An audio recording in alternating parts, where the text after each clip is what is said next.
देखो क्या है,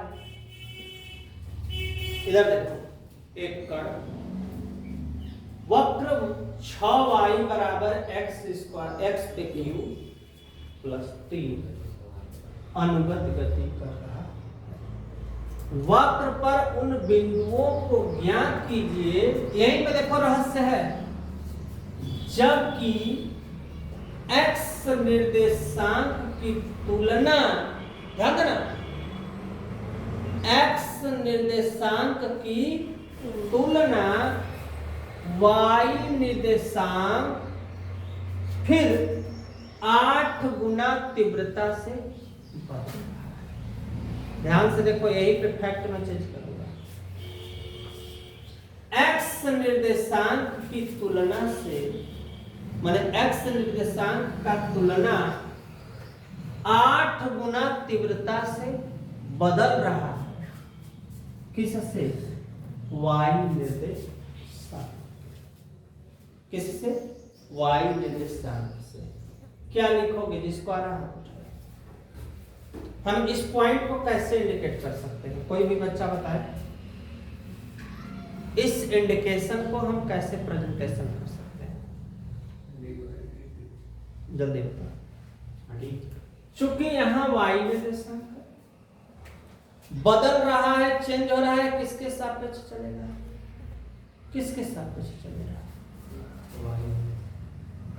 सापेक्ष किसके चलेगा? टी के सापेक्ष। चूंकि कोई भी चीज जब बदलेगा बेटा, चेंज होगा, तो उसमें लगेगा क्या? समय लगेगा। बिना समय से नहीं परिवर्तन होगा। तुम छोटे से बड़े हो गए तो क्या समय नहीं लगा? बहुत लगा ना, और लगते रहेगा, और शरीर की अवस्था बदलती रहेगी। ये भी वही स्टेट स्विंग सेंटेंस हो जाएगा, अवस्था सूचक वाक्य। और इसमें एक क्वेश्चन में और है, इसमें 2 निर्देशांक भी हमको लग रहा है कि पूछा है, कम से कम 2 निर्देशांक ज्ञात करना पड़ेगा। देखो कौन सा निर्देशांक देखने से लग रहा है, क्वेश्चन ध्यान से सुनना, कि x वाला y का कोई गुना है 8 गुना, लेकिन ऐसा नहीं है, जीवन में नहीं लगेगा। ध्यान से समझना, x निर्देशांक की तुलना y से की गई है, x वाला तीव्रता से कितना? 8 गुना तीव्रता से क्या हो रहा है? बदल रहा है। मतलब dy बटा dt बराबर 8 dx बटा के क्या है? कोई दिक्कत? x वाला 8 गुना तीव्रता से बदल रहा है, और तुलना किससे किया जा रहा है? कोई दिक्कत है तो किसी को? बात समझना ध्यान से। अब यहां पे अगर ऐसे तुमको ये बात समझने का प्रयास करो, समझने का प्रयास करो। देखो सवाल क्या है? 6y x पे क्यू प्लस किसके सापेक्ष? t के सापेक्ष क्या? अवकलन। t के सापेक्ष अवकलन। और जब t के सापेक्ष अवकलन होगा तो 6 dy बटा 3 का dx बटा 2 का 0 लिखो। चल अब सवाल में ध्यान देना, अब 6 अपने ये जो dy dx लिखा है उसके जगह 8 dx बटा dx dt से 3 दूना क्या बार में 2 2 8। अब वर्गमूल निकल जाएगा ना, प्लस माइनस x का कष्ट मान मिला। एक बार x बराबर एक बार x बराबर कर किस में रखेंगे? इसको मान लो समीकरण। तो अब समीकरण कैसे?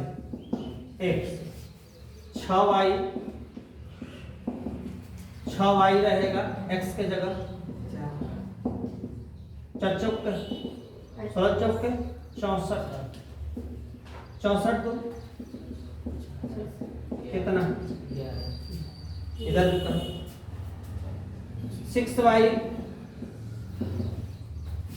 कोई दिक्कत, 6y कितना, चौक विषम संख्या है माइनस लिखा जाएगा, सम है तो सम रहेगी तो नहीं लिखा जाता है। और 64 में से 2 घटेगा, y बराबर काट दो 3 दूना 3 से कटे ना हो, 2 से कट 2 से 6 होगा, कोई दिक्कत।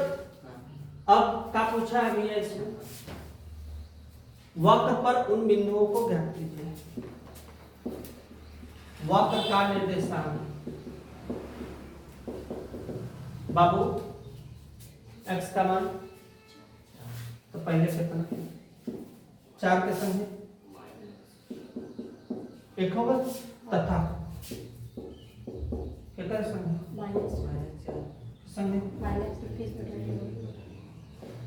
यह तो है स्क्रीनशॉट लो। नेक्स्ट क्वेश्चन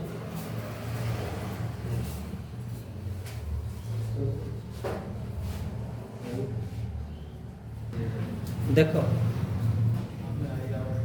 हवा के एक बुलबुला, माने हवा में कुछ फेंक रहे हैं, जैसे ना बच्चे खेलते हैं टॉयस वाला, फूंक मारते हैं उसमें, पाउडर ऑर्डर का होता है जो वॉशिंग पाउडर होता है उसी से बुलबुला बनता है।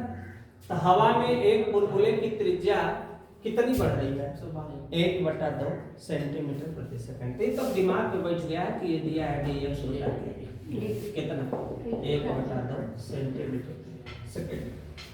बुलबुले का आयतन किस तरह से क्या हो रहा है, बढ़ रहा है, ठीक है। तो देखो बेटा, बुलबुला हाँ कहाँ पे, अच्छा तो रेडियस है ना, हाँ बुलबुले का आयतन, तो बुलबुला कैसा है, गोल है तो उसके लिए होगा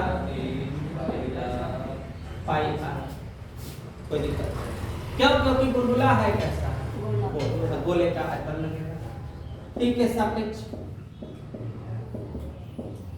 टी के सापेक्ष क्या और डी भी बटा के dt, 3 कहाँ जाएगा बाबू, तो पाई 3 आगे हो जाएगा r पर स्क्वायर dr बटा के dt।